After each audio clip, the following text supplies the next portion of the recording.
Basically teddy bear नेता है, बड़े मासूम से हैं। मतलब लोग चाह करके भी उनके पर्टिकुलर विधानसभा में वो बड़े मासूम से जाते हैं और मतलब समझ जाओ कि टेडी बियर से नफरत थोड़ी करेंगे आप। बीजेपी के लिए खतरे की घंटी नहीं है, वो कांग्रेस के लिए खतरे की घंटी है। तो ये सीट फंस गई है मानिए आप। अभी करोड़ों का मकान उन्होंने बनाया है, जो पूरे विधानसभा में चर्चा का विषय है कि करोड़ों छाप ली इतनी जल्दी। नाक का प्रश्न बनाकर जहां पर चुनाव लड़ती है, कई बार कुछ चीज होती है आपके पास, उसको पचाना पड़ता है। कुल मिला के अपने लिए गड्ढा खोद चुके हैं, कह सकते हैं। गड्ढा खोदना तो बहुत छोटी चीज होती है, कुछ ज्यादा बड़ा खोदा होता है। कहते हैं इनकी शिकायत खुद पार्टी के कार्यकर्ता भी ऊपर पहुंचाते हैं। वही करते हैं, जनता नहीं करती। हाँ। जनता के उनकी इमेज अच्छी मानी जाती है।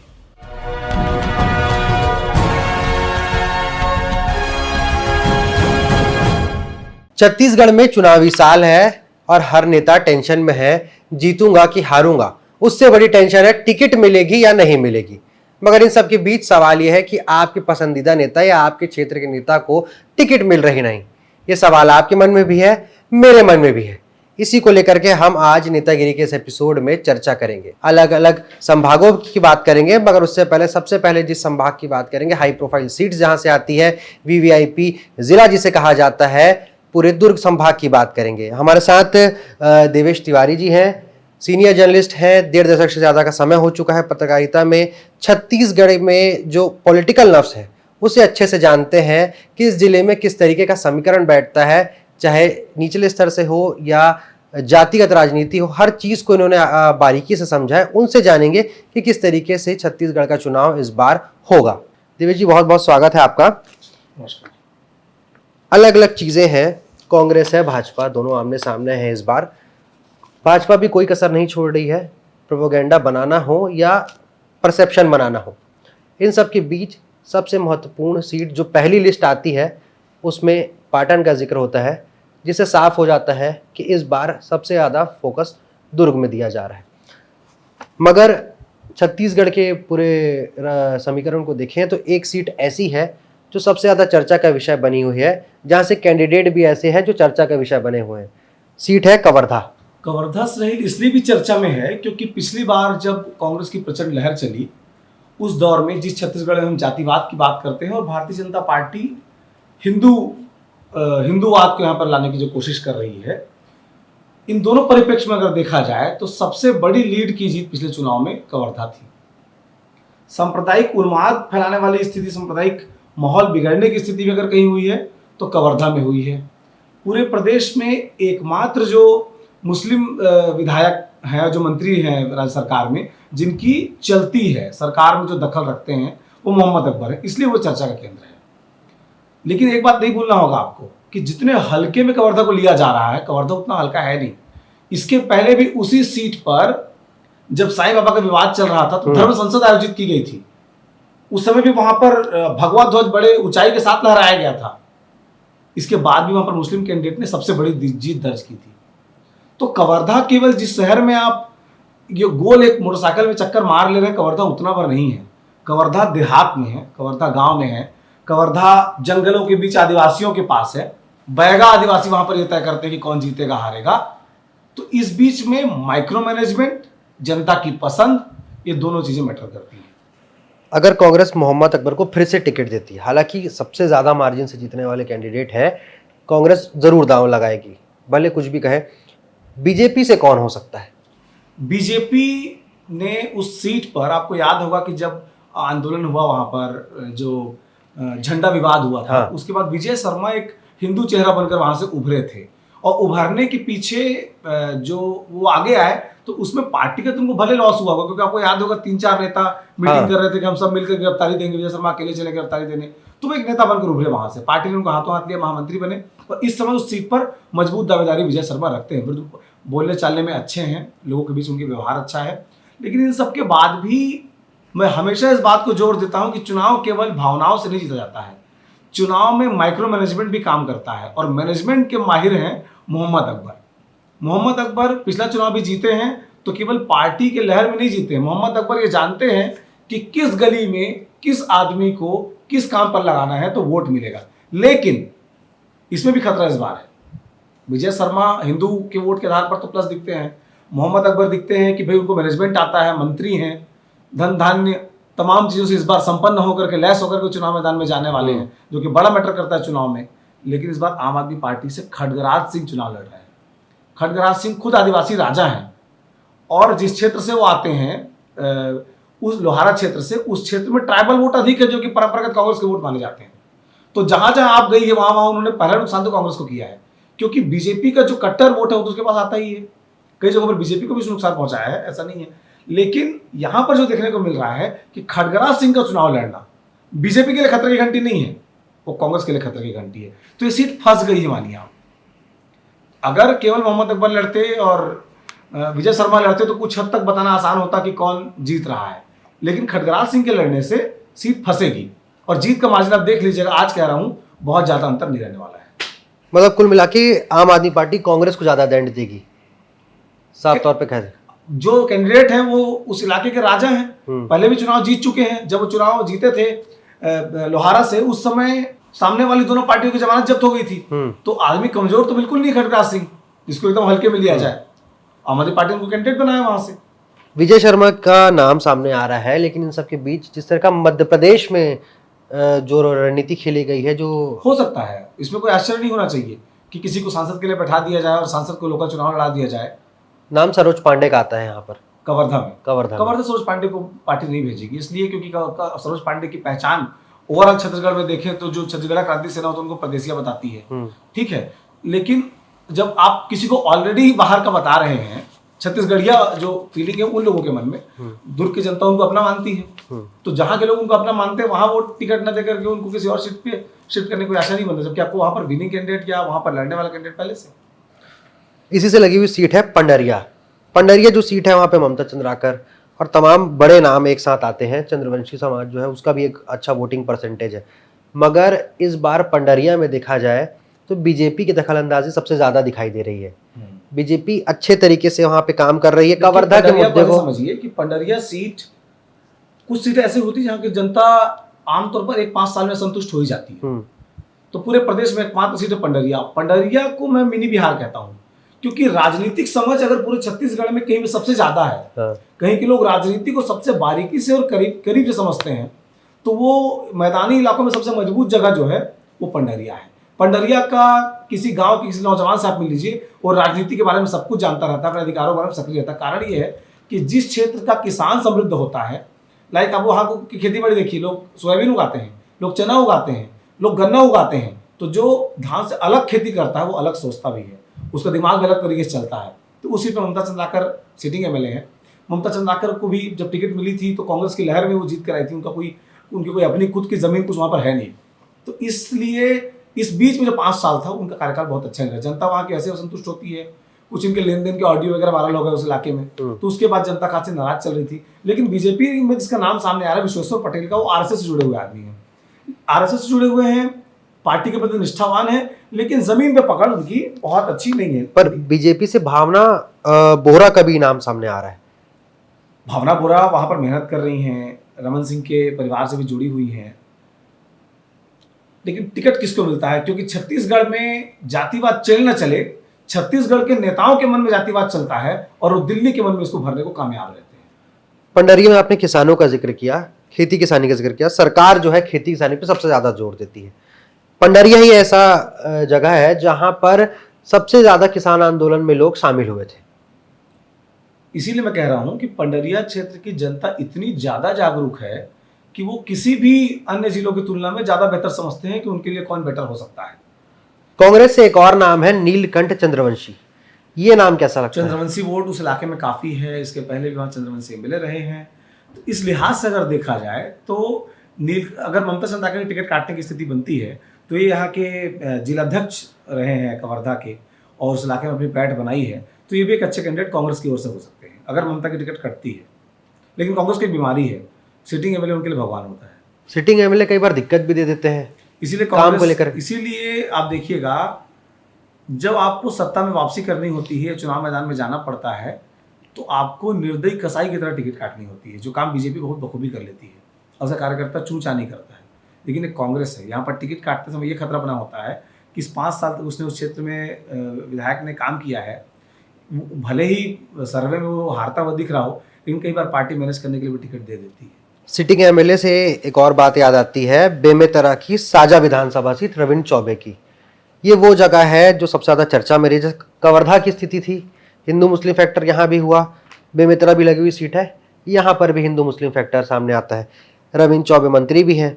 दूसरी चीज़, जिस तरीके से रविंद्र चौबे के साथ इस बार हवा चल रही है साजा विधानसभा में, तो ओवरऑल बेमेतरा का समीकरण क्या कहता है आपके हिसाब से?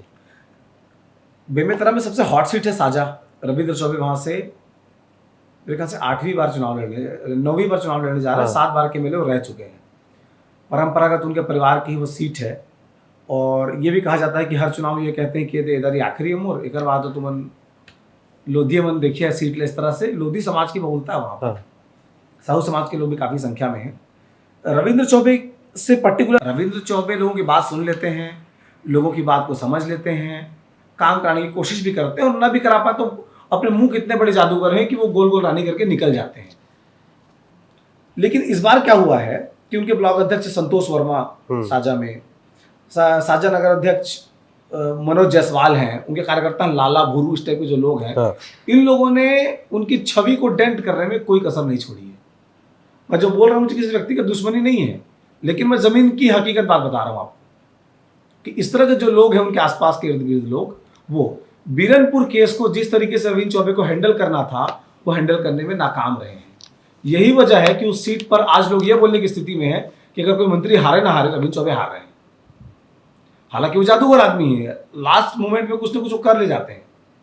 मगर इन सब के बीच अगर जैसे बीरनपुर का आपने जिक्र किया, बीरनपुर में बीजेपी ने बहुत अच्छा खासा एक माहौल बनाया। रविंद्र चौबे की तरफ से ना कोई ज़्यादा बयान आता है, ना कोई जनता के बीच पहुंचते हैं, कांग्रेस के बड़े नेता भी जल्दी से नहीं पहुंचते हैं। जो गेम खेल रही वहां पर, जो मौत हुई थी वहां पर, भुवनेश्वर साहू उसकी मौत हुई थी, उसके पिता जो ईश्वर साहू हैं उनको बीजेपी वहां से कैंडिडेट बनाने की कोशिश कर रही है। सीधा मैसेज है कि जब हिंदू मुसलमान हुआ तो जिस परिवार ने उसको भोगा, वो जो साहू है, उसके पिताजी को वहां से टिकट दे करके एक जो सांप्रदायिक घटना वहां पर हुई थी उसका माइलेज लेना, कि कैसे हिंदू वोटों की गोलबंदी की जा सके, इसकी कोशिश में बीजेपी लगी हुई है वहां पर। मतलब जो फैक्टर बीजेपी केंद्र में अपनाती है वो अब छत्तीसगढ़ में भी अच्छे तरह उनका जो यूपी का ग्राउंड है, जहां पर वो इसी फार्मूले से जीत जाते हैं, उस फार्मूले को साजा और कवर्धा में अपनाने का प्रयास करते हैं। अगर अपनाते हैं तो जीत मिलेगी? जीत तो बहुत दूर है, जीत अपनी जगह है। उसके लिए तो रविंद्र चौबे पुराने खिलाड़ी हैं। हाँ, रविंद्र चौबे पुराने खिलाड़ी हैं, और ये भी देखना होगा कि रविंद्र चौबे के पास चुनाव लड़ने का लंबा अनुभव है। जो बड़े नेता होते हैं कई बार वो दोनों तरफ से बैटिंग करते हैं, इस बात को नहीं भूलना होगा। मतलब सामने वाली पार्टी के अंदर भी जो लोग होते हैं वो इस बात को जानते हैं कि दुश्मन अगर मजबूत हो तो उसका दुश्मन होना भी फायदा करता है। तो अगर रविंद्र चौबे मंत्री हैं तो बीजेपी का आदमी जानता है कि अपने पार्टी के किसी कमजोर आदमी का साथी होने से अच्छा है कि मैं एक बड़ा आदमी का दुश्मन रहूं। तो यहाँ पे लाभचंद बाफना का जिक्र भी आता है बीजेपी से। लाभचंद बाफना की उम्मीद बार कम है, क्योंकि जिस तरह से छत्तीसगढ़िया फैक्टर इस 5 साल में मजबूत हुआ है, और इसके पहले एक क्रांति सेना संगठन है वो छत्तीसगढ़िया के लिए काम कर रहा है। भूपेश बघेल ने प्राउड करने का अवसर सरकारी तौर पर दिया है छत्तीसगढ़ियों को कि आपकी सरकार है और इस तरह की चीज़ें। तो इसमें जितने बाफना, अग्रवाल, इस तरह की चीज़ें हैं, भारतीय जनता पार्टी भी इनसे थोड़ा किनारा करने की कोशिश कर रही है, जो साफ दिख रहा है। सीट ना, स्पेशली ग्रामीण सीटों में, शहरी में तो ना सही, ग्रामीण सीटों में बीजेपी इससे बच रही है। अगली सीट आती है बेमेतरा में आशीष छाबड़ा।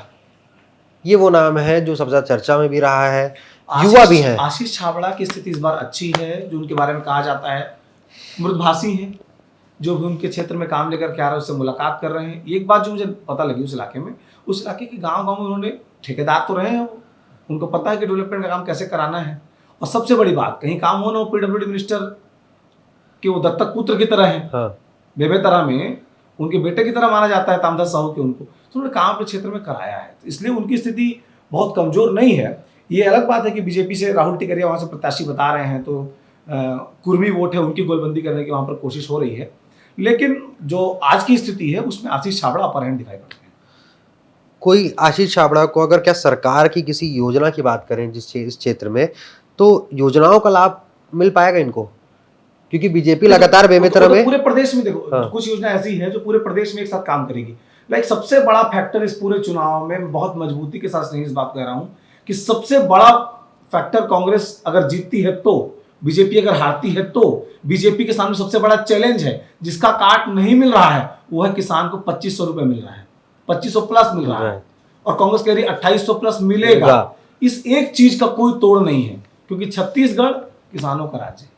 29 सीट है जहां पर नगर पंचायत, नगर पालिका और शहरी वोटर इफेक्ट करते हैं, बाकी सारी की सारी सीट तो किसानों की है। हाँ, थोड़ा अलग ये हो जाता है कि बस्तर में बहुत सी धान की खेती नहीं है, लेकिन वहां पर वनोपज है, तेंदु पत्ता है, 4000 रुपए प्रति मानक बुरा मिल रहा है। तो हर इलाके ने, भूपेश बघेल ने लोगों के पर्टिकुलर जेब में पैसा डालने का जो काम किया है, तो उस आदमी के लिए अगर पैसा मैटर करता है, क्योंकि हमने इस छत्तीसगढ़ वो चुनाव भी देखा है, गरीबी परिवार 72,000, तो मोदी सेना बोल के लोगों ने उनको वोट दिया और 11 में से 9 सीट भारतीय जनता पार्टी जीत गई। तो जनता पैसे से ललायित होगी या कोई उससे बड़ी भावना उसके मन में घर कर जाती है, ये दोनों चीज देखने लायक है। हालांकि भरोसा करने के मामले में बीजेपी ने कहा था कि हम आपसे 2100 रुपए और 300 बोनस देंगे, 2 साल नहीं दी, ये बात जनता को याद है, लोग इतनी जल्दी भुलक्कड़ नहीं होते हैं। और भूपेश बघेल ने कहा 5 साल दूंगा और दिया, लोगों को ये भी याद है। इस पर्टिकुलर पैरामीटर पे लगता है हालांकि जितने भी कांग्रेस के नेता हैं वो जब जमीन पर जा रहे हैं, तो जो एक अपनापन अब भूपेश बघेल का बना है प्रदेश घूमने के बाद, वो कहीं ना कहीं सबको काम कर। इस पे अलग से बात करेंगे कि क्या समीकरण काम करता है ओवरऑल इलेक्शन। अपन दूसरी चीज आते हैं नवागढ़ पे। नवागढ़ में गुरदयाल बंजारे, इनकी टिकट कट सकती है। ये बात सामने आ रही है कि रुद्रगुरु वहां जाकर चुनाव लड़ेंगे। अगर रुद्रगुरु वहां जाकर चुनाव लड़ते हैं तो गुरदयाल बंजारे ऐसे प्रत्याशी हैं जो अगर खुद कांग्रेस की सीट पे लड़ेंगे तो हारेंगे तय है।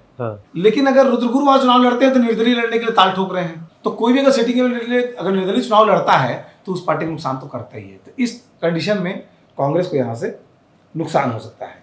गुरदयाल बंजारे के भी जो नेगेटिविटी है उसके पीछे कारण ये है, जो कर्जा माफी विधायक में कहता हूँ, जिन लोगों को जो फर्स्ट टाइम एमएलए बने कांग्रेस में, जिन लोगों ने लहर में टिकट मिली और खट जीत गए, तो इन लोगों के अंदर ना वो जो तड़प होती है ना कि विपक्ष का विधायक होना, काम के लिए भारतीय जनता पार्टी सरकार में ना मिलना, तो उस तड़प को लोग नहीं जानते हैं। तो कुछ लोगों पे वो सर चढ़ गया, तो उनकी जुबान पे आ गया, जा तो काम ना करो या तो काम नहीं करो, ऐसे खटाक से बोलने की जो आदत होती है ना, ट्रिगर की तरह मुंह चलना, ये नुकसान कर गया। मतलब ट्रिगर तो इन्होंने दबा दिया, गोली नुकसान कर सकती है, यही नुकसान कर रहा हूँ गुरदयाल बंजारे को, यही नुकसान कर रहा है। साफ साफ जो बोल देते हैं, नेतागिरी में आपको रविंद्र चौबे होना पड़ता है, गोल गोल रानी खेलना ही पड़ेगा। हाँ, या फिर आप इतने शालीनता से उस बात को बोले कि फिर आप मोहम्मद अकबर हो जाए। हाँ। आपका काम होगा या नहीं होगा, नियम है नहीं है। लेकिन गुरदयाल बंजारे प्रो वर्जन है, इसलिए उनके साथ दिक्कत है इस बार। इनके सामने कौन हो सकता है? किसके सामने? गुरदयाल बंजारे के सामने कांग्रेस से कोई भी प्रत्याशी, उसके सामने दयालदास बघेल हैं, हाँ, पूर्व में मंत्री रहे हैं। हरिकिशन कुर्रे, हाँ, एक नाम सामने आ रहा है भारतीय जनता पार्टी की ओर से। हरिकिशन कुर्रे सामाजिक कामों में सक्रिय रहे हैं, मतलब छतामी समाज में उनकी पकड़ अच्छी है और उनको लोग इज्जत करते हैं, क्योंकि सामाजिक कार्यक्रमों में कराना, उनके भी सक्रिय रहना, समाज के उत्थान के लिए काम करना, इस तरह कामों में सक्रिय हैं, तो वो एक मजबूत। हाँ, अगर हरिकिशन कुर्रे वहां से प्रत्याशी हो जाते हैं और गुरुरुद्र कुमार वहां पहुंच जाते हैं, हाँ, तो फिर फाइट हो जाएगी। मतलब कुल मिला के यहाँ पर कांग्रेस के जो लोग हैं वही कांग्रेस को डेंट कर सकते हैं। नहीं कह रहा हूं, क्योंकि चुनाव जब चल रहा होता है उस समय जब दोनों पार्टी प्रत्याशी घोषित हो जाते हैं तो उस 15 दिन में बहुत सारे जिन निकलते हैं चुनाव चलते में। तो इसलिए कभी भी आकलन वोटिंग पड़ने के बाद किया जाना चाहिए कि कौन जीत रहा है। उसके पहले तक तो कोई भी आदमी, आज आप कह दीजिए कि ये जीत रहा है, परसों उसके बारे में कोई कागज निकाल रहा है, लोग समय का बदल जाता है।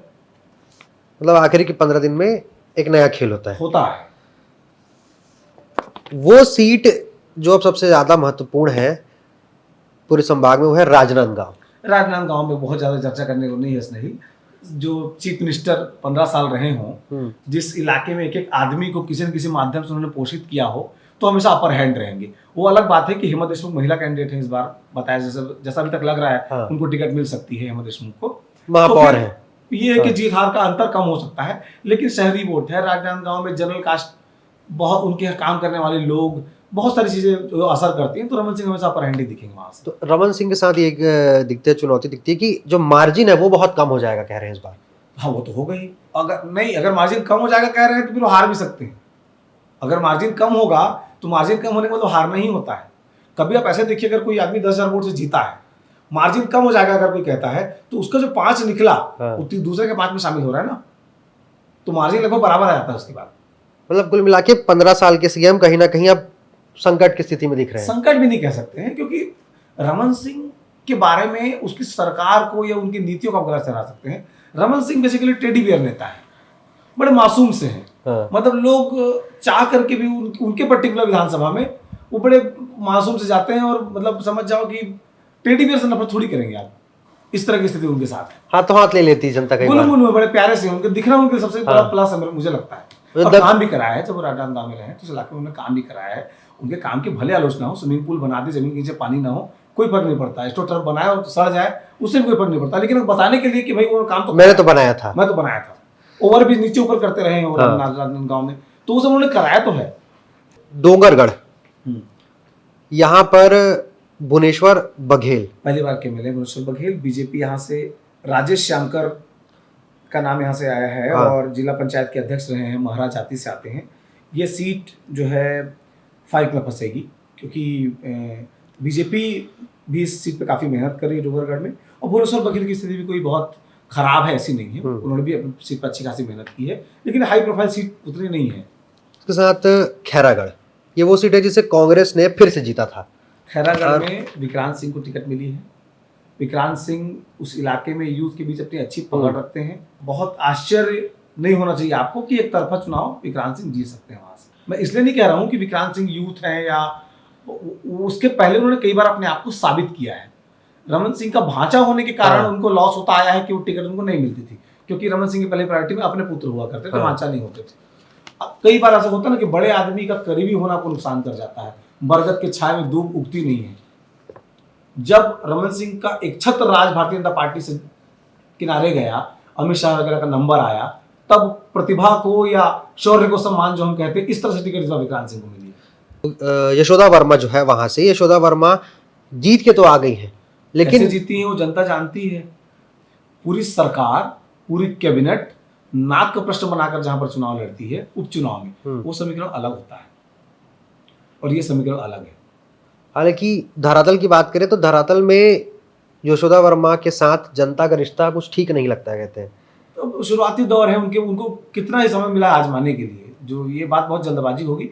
एक ही समीकरण वहां पर जातिगत फैक्टर जो है, विक्रांत सिंह चूंकि ठाकुर है, अगर कांग्रेस वहां से ऐसा कैंडिडेट देती है जो उस इलाके लोधी बहुल क्षेत्र है, तो उस इलाके में लोधी को ही देगी कांग्रेस, उसके अलावा किसी और देने वाले नहीं है, क्योंकि कांग्रेस का बड़ा भरोसा होता है जातिगत समीकरणों पर। तो इस लिहाज से फंसेगी सीट, ये नहीं कह रहे हैं, लेकिन कांग्रेस में जो कोई और कैंडिडेट आकर के उस तरह से मुकाबला नहीं कर पाता था जितना अच्छा मुकाबला विक्रांत सिंह कर रहे हैं। अब वो सीट छन्नी साहू वाली सीट है जो सबसे ज्यादा अच्छी चर्चा में रहती है, सबसे पोजीशन में रहना, इस तरह की स्थिति उनके सामने बनी है। दरअसल छन्नी साहू लड़ने वाली नेत्री के तौर पर जानी जाती है। अपने ही क्षेत्र में कितने कंट्रोवर्सी नहीं कहना चाहिए उसको, जब आपके अपनी सरकार से न बने तो आप प्रताड़ित होते हैं, चाह के न चाह करके।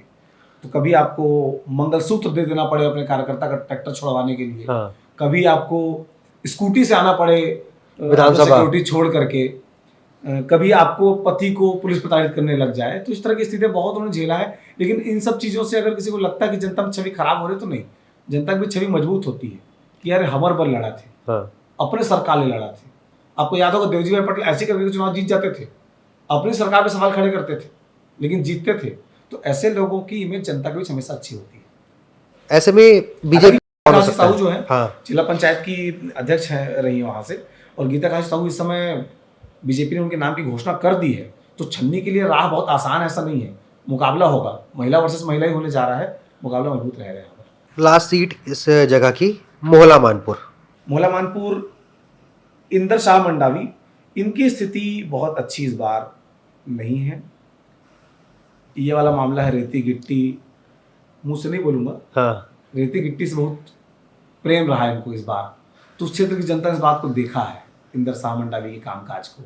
तो इस लिहाज से उनकी स्थिति अच्छी नहीं है। कांग्रेस चेंज कर सकती है ना, कांग्रेस इस बार यहाँ पर सीट चेंज कर सकती है। चेंज करेगी तब किसको मिलेगी टिकट? शंकर शाह कुंजाम एक नाम है यहाँ पे, और तेज कुंवर नेताम, दो नाम है कांग्रेस के। तेज कुंवर गोवर्धन नेताम पहले विधायक रह चुकी है। तेज कुंवर गोवर्धन नेताम पहले विधायक रह चुकी हैं। पिछले बार उनकी टिकट काट दी गई थी और इनको इस बार टिकट दी गई थी इंदर शाह मंडावी को। तो तेज कुंवर नेताम भी एक अच्छी प्रत्याशी हो सकती है फीमेल के तौर पर। वैसे भी जब से दिल्ली में वो महिला आरक्षण बिल आया है उसके बाद से तो दोनों पार्टियों फोकस हो ही गया है। तो कोशिश कर रहे हैं दोनों पार्टियां कम से कम 22%, 23% महिलाओं को देते जा सके, तो ये अच्छा हो सकता है। बीजेपी जो है संजीव शाह पूर्व विधायक वहाँ के, डोगर गांव एक सीट डोंगर बचती है। गांव दलेश्वर साहू बहुत मजबूत स्थिति में, बड़े किसान हैं, जानते हैं कि कैसे चुनाव जीतना है, 2 बार जीत चुके हैं वो, और एक मजबूत कैंडिडेट के तौर पर वहां से आते हैं। हम्म, हालांकि बीजेपी जो है डोंगर गांव में भरत वर्मा और दिनेश गांधी, ये दोनों में से कोई एक कैंडिडेट हो सकता है। और लेकिन फिर भी दलेश्वर साहू की इमेज में डेंट अभी तक नहीं हुआ है। दिलचस्प ये कि जनता में नाराजगी नहीं है, उनके अपने कार्यकर्ता संगठन बनाना जो आपसी मनमुटाव भी नहीं देखा गया वहां पर। नहीं, दलेश्वर साहू की इमेज किसान के रूप में है। कोई बहुत बड़े पद में नहीं रहे, मंत्री होते हैं तो लोग नाराज भी हो जाते हैं। आप सिंगल एमएलए हैं और आप काम कर रहे हैं तो नाराजगी कम होती है। तो इनके सामने जो भी आए फाइट तो रहेगी। मुंडरदेही, कुंवर निषाद, कांग्रेस से एक नाम जो सामने आ रहा है सबसे ज्यादा चर्चा में। हाँ, मतलब इनके साथ नुकसान क्या हो रहा है कि क्या होता है कि कई बार कुछ चीज होती है आपके पास, उसको पचाना पड़ता है। कुंवर निषाद के साथ क्या हुआ है कि वो एक कलाकार है। कई सीटों पर जो निषाद समाज है उसको एडजस्ट करने के लिए पिछले बार उनको टिकट दिया गया था गुंडरदेही में। आर के राय पार्टी छोड़ के जा चुके थे, मन में संभावना थी कि भाई क्या होने वाले इस समय स्थिति गुंडरदेही की, तो उनको टिकट दिया गया। अब वो, मैं गरीब हूँ और मैं कलाकार हूँ, उनको चुनाव लड़े। अभी करोड़ों का मकान उन्होंने बनाया है, जो पूरे विधानसभा में चर्चा का विषय है कि करोड़ों छाप ली इतनी जल्दी। उस इलाके में उनके बारे में अगर जानना हो तो उस क्षेत्र के लोग कहते हैं, मैं नहीं कहता हूँ, हाँ। कि जाके वहां के हेडमास्टर से पूछ लो विधायक जी से कितना खुश हो आप। क्या होता है ना कि आप स्ट्रॉ से जूस पीते हैं तो आप ये ध्यान रखते हैं कि स्ट्रॉ जो है गिलास के अंदर रहे। हाँ। तो उन्होंने स्ट्रॉ को गिलास में भी डाला है, कप में भी डाल लिया है, मटकी में भी डाल के पी रहे हैं स्ट्रॉ। तो उनके स्ट्रॉ सब जगह काम किया है, शीशा लेदर हो गया पूरा। जिनके माथे में स्ट्रॉ लगा है उनका, वो सब जानते हैं कि भाई परिस्थिति क्या रहने वाली है। कुल मिला के अपने लिए गड्ढा खोद चुके हैं, कह सकते हैं। गड्ढा खोदना तो बहुत छोटी चीज होती है, कुछ ज्यादा बड़ा खोदा उन्होंने। हाँ। ऐसे में वीरेंद्र साहू एक नाम है बीजेपी से। हाँ, पूर्व विधायक हैं, रहे हैं, इनकी इमेज अच्छी है। दिलचस्प ये है कि आर के राय जो वहाँ के पूर्व एमएलए हैं, डीएसपी रहे हैं, वो भी इस बार बीजेपी में जा चुके हैं। हाँ। दावेदार जरूर, लेकिन कुछ खास उनका ये नहीं कि उनको टिकट मिलने वाला है, जैसी स्थिति नहीं है। तो फाइट अच्छी होगी। हालांकि कांग्रेस भी इतनी समझदार है कि अगर उसको लगता है कि कांग्रेस में अगर भूपेश बघेल के अलावा कोई लीडर होता, हाँ। तो मैं मान सकता था कि सबको रिपीट कर देंगे टिकट को। चरणदास महंत होते तो उनको बहुत खास इंटरेस्ट नहीं होता, वो सब विधायकों को दे दो, रविंद्र चौबे सबको दे दो, जो होगी देखा जाएगा वाला। दो नेता ऐसे देखा कांग्रेस पार्टी के अंदर जो टिकट काट सकते हैं और जो एक एक सीट को फूंकते हैं। एक नंद कुमार पटेल थे, उनकी जो पर्सनल लिस्ट बनी थी चुनाव बांटने वाली, उस लिस्ट को अगर 2013 में कांग्रेस अप्लाई कर देती तो चुनाव जीत जाती। चरणदास महंत मोतीलाल वोरा की तरह नेता है कि राष्ट्रीय आलाकमान का तो बना रहे हमारे ऊपर, बाकी पार्टी बहुत महत्वाकांक्षा नहीं है, कबीरपंथी आदमी है, वो नहीं कर पाए थे। भूपेश बघेल लेकिन वैसे नहीं है। भूपेश बघेल 24 घंटा पॉलिटिशियन है। वो मतलब कोई एक नेता होता ना कि मैं थोड़ा गाना भी सुन लेता हूँ, मैं थोड़ा ये भी कर लेता हूँ, थोड़ा सा फैमिली टाइम दे देता हूँ, थोड़ा सा मैं ये भी काम कर लूँ। इस प्रदेश में भूपेश बघेल अकेले नेता हैं जो 24 घंटा नेतागिरी करते हैं। वो सोते समय भी नेता रहते हैं और खाते समय भी नेता रहते हैं। तो वो जो है ये गलती बिल्कुल नहीं करने वाले हैं कि जो आदमी को लगता है कि हार रहा है लेकिन मेरा आदमी तेरा आदमी इसके टिकट न काटूं, ये उनके साथ नहीं है। डोंडी लोहार एक सीट आती है। डोंडी लोहार से अनिला भेड़िया है, मंत्री भी है। हालांकि विभाग के कई कामों को लेकर के नाराजगी है। जनता के काम में भी कई सारी दिक्कतें आई हैं यहाँ पर पे, मगर ऐसे में क्या अनिला भेड़िया फिर से कैंडिडेट हो सकती हैं? अनिला भेड़िया ही वहां पर कैंडिडेट हो सकती हैं। अनिला भेड़िया किसकी बहू है? झुमकलाल भेड़िया, मध्य प्रदेश में मंत्री हुआ करते थे, उनकी बहू है। इनके पति आईजी थे। तो उस इलाके में एक समृद्ध और मजबूत परिवार के रूप में इनकी पहचान होती है अनिला भेड़िया की। तो और मंत्री भी हैं और उनको लेकर कोई खास नाराजगी जनता में इस तरह की नहीं होती है। वो परिवार के प्रति एक सम्मान का भाव इलाके में, तो इसलिए कांग्रेस से जाहिर तौर पर वही कैंडिडेट होंगी। लेकिन बीजेपी से दिलचस्पी ये है कि देवलाल ठाकुर पूर्व अध्यक्ष रहे हैं जिला पंचायत के, कांग्रेस के ही बागी हैं। पिछले बार कांग्रेस से बागी होकर निर्दलीय चुनाव लड़ गए थे और 22,000 वोट ले गए थे। तो ये खतरे की घंटी है भेड़िया की। हलबा आदिवासी समाज जो है उस इलाके में काफी प्रभावी है। डेंट क्या है, ये जीतने की स्थिति में आ सकते हैं देवलाल ठाकुर। और देवलाल ठाकुर कांग्रेस पार्टी में ही तब से टिकट मांग रहे हैं जब इनको पहली बार टिकट मिली थी भेड़िया को। तो वो कांग्रेस वालों को भी जानते हैं और अब तो भाजपा में आ ही चुके हैं। हालांकि भाजपा का एक धड़ा उनका विरोध कर रहा है। आलोद में संगीता सिन्हा, इनकी स्थिति पार्टी में ठीक नहीं है लेकिन पब्लिक में ठीक है। इनकी स्थिति पार्टी के अंदर अच्छी नहीं है पार्टी कार्यकर्ता इन लोगों में बहुत अच्छी इमेज नहीं है, लेकिन जनता के बीच इनकी इमेज अच्छी है। कहते हैं इनकी शिकायत खुद पार्टी के कार्यकर्ता भी ऊपर पहुंचाते वही हैं। करते हैं, जनता नहीं करती। हाँ। जनता की नजर में इनकी इमेज अच्छी मानी जाती है, पार्टी कार्यकर्ताओं की नजर में इनकी इमेज अच्छी नहीं है। मतलब वो डब्बे में केकड़ी वाली अब स्थिति है। राकेश यादव हैं भारतीय हाँ। जनता पार्टी की ओर से, जो कि नगर पालिका के अध्यक्ष रहे हैं। अब उसमें देखिए दो समीकरण काम करते हैं कि होता है ना कि इस पुल के उस पार का इलाका तुम्हारा, इस पुल के इस पार का इलाका हमारा। तो वैसे ही गुरूर और बालोद, गुरूर जो है वो संगीता सिन्हा वहां से मजबूत दिखती है, हाँ। और जो बालोद का इलाका है वहां से राकेश यादव मजबूत दिखते हैं। तो ये चुनाव दिलचस्प हो जाएगा इस बार। सिटिंग चीफ मिनिस्टर जहां पर जाकर के आप देखो तो थाना, कचहरी, रोड। मैं एक दिन रात को चला गया पाटन, हाँ। एक मेरे मित्र का बर्थडे था, तो मैं रात को गया वहां। तो बहुत दिन बाद गया था, तो आश्चर्य हुआ मेरे को, इतनी पतली सड़क होती थी रायपुर से दुर्ग को जोड़ने वाली, पाटन को। उतना तो कहीं उतना बड़ा बड़ा लाइट लगा नहीं है, पूरा सड़क चमक रहा, चक चक चक चक। मतलब ये समझ लो कि मुख्यमंत्री रहते अपने क्षेत्र को कितना दे सकता हूँ। हाँ। ये काम भूपेश बघेल ने बखूबी किया है, और करना भी चाहिए। कोई क्षेत्र की जनता अगर चीफ मिनिस्टर दे रही है, ये काम तो राहुल गांधी को भी करना चाहिए था अमेठी में, ये काम रायबरेली में सोनिया गांधी को भी करना चाहिए था, ये काम मोदी बनारस में कर रहे हैं कि ये भी कर दो वो भी कर दो। तो वही काम भूपेश बघेल अपने क्षेत्र में कर रहे हैं। मगर यहाँ पे कुर्मी समाज का जो वोट है वो दो हिस्सों में अब ज्यादा दिखाई दे रहा है, क्योंकि बघेल वर्सेस बघेल हो गया है। सिंपल सी बात है, जनता ना, आप उपचुनाव देखिए, उपचुनाव में क्या होता है। उपचुनाव किसका उपचुनाव माना जाता है? उपचुनाव तो सिटिंग पार्टी के जीता हुआ माना जाता है। क्यों? जनता सबसे पहले देखती है कि मेरे क्षेत्र का भला कौन करेगा। हाँ।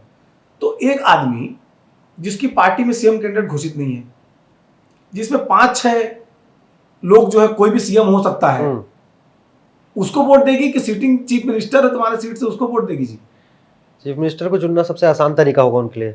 ऐसे ही विकास होता है, और विकास दिख भी रहा है। ऐसे ही होता है। और विजय बघेल कोई बहुत कमजोर कैंडिडेट ऐसा नहीं है। पिछले बार बल्कि जो कैंडिडेट थे कमजोर थे भूपेश बघेल के सामने, इस बार ठीक ठाक दिया गया है। लेकिन भूपेश बघेल बताया ना 24 घंटे के पॉलिटिशियन है, तो इस बात को भारतीय जनता पार्टी भी जानती है। तो इसलिए कोशिश की गई है कि वहां के सांसद हैं विजय बघेल, उनको टिकट दिया जाए। विजय बघेल के साथ अच्छी चीज ये है कि वो डरते नहीं है, फाइटर वो भी है तो एक ही परिवार के दोनों। चाचा भतीजा के बीच अब लड़ाई साफ हो सकती है इस बार। वो प्रॉपर लड़ाई है उनके बीच। वो पहले कांग्रेसी ही थे विजय बघेल भी। हाँ, कांग्रेस से भाजपा में आ गए। कांग्रेस से भाजपा में गए। एक बार उन्होंने भूपेश बघेल को हराया भी है। वो दौर कुछ और था, ये दौर कुछ और है। अभी भूपेश बघेल चीफ मिनिस्टर है, ठीक है। उनके पास तमाम वो संसाधन है जिनके बल पर चुनाव जीता जाता है। और सबसे बड़ी बात, भूपेश बघेल के एक इमोशनल अटैचमेंट उस क्षेत्र की जनता के साथ है। तो पाटन की सीट तो हो गई, हाई प्रोफाइल सीट है, हालांकि यहाँ पर भूपेश बघेल को क्लीन चिट मिल रही है कि आप जीत जाएंगे करके जनता की तरफ से। वहीं दूसरी तरफ दुर्ग ग्रामीण है, ताम्रध्वज साहू है यहाँ पर। ताम्रध्वज साहू वोटरों का ही भरोसा उनको है। ताम्रध्वज साहू अपने क्षेत्र में तो सक्रिय रहे ही हैं। बहुत बारीकी से उन्होंने इस चुनाव को देखा है कि उनके इलाके में वार्ड तक में गड़बड़ नहीं होनी चाहिए। बाकी नेता क्या करते हैं कि मैं तो विधायक को छोड़ दो, नहीं। एक जो अच्छा पॉलिटिशियन होता है वो एक एक वार्ड को, मतलब महापौर के चुनाव की इलेक्शन, पार्षद चुनाव में भी आदमी इंटरेस्ट ले रहा है, सरपंच चुनाव में इंटरेस्ट ले रहा है। तो उन्होंने इन 5 सालों में मेहनत किया, उनकी स्थिति मजबूत है उससे। कुल मिला के ओवरऑल जो दुर्ग संभाग की बात करें, जो अपने जितना भी विश्लेषण दिया, इस हिसाब से कहीं ना कहीं कांग्रेस को कई बार बीजेपी डेंट दे रही है। लास्ट में इसका निचोड़ क्या निकलता है? क्या भूपेश बघेल का जो इलाका है और वीवीआईपी सीट कही जाती है पूरी दुर्ग संभाग की, जितनी भी सीटें हैं, यहाँ पर स्थिति ठीक होगी कांग्रेस की? कांग्रेस प्लस रहेगी। दुर्ग संभाग से कांग्रेस प्लस रहने वाली है।